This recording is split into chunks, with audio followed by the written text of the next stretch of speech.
Sebuah rekaman menjadi perbincangan hangat warganet sejak beredar di media sosial Telegram pada Jumat 26 Januari 2024. Pasalnya, dalam rekaman tersebut memperlihatkan saat-saat divisi lintas udara ke-98 Rusia menyerbu posisi angkatan bersenjata Ukraina di arah Artemovsk.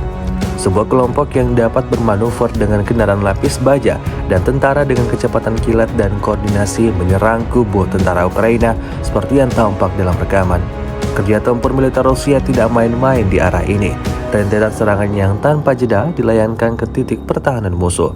Akibatnya, kerugian baru sekali lagi harus diterima angkatan bersenjata Ukraina.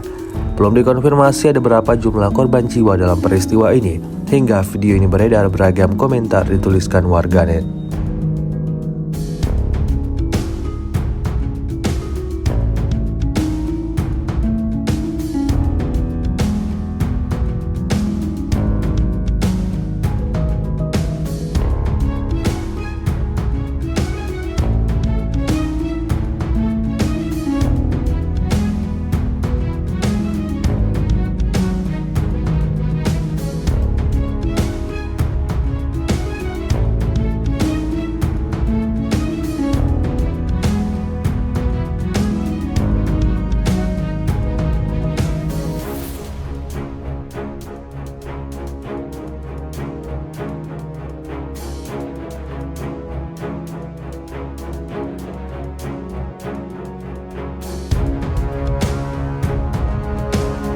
Download Tribun X sekarang, menghadirkan lokal menjadi Indonesia.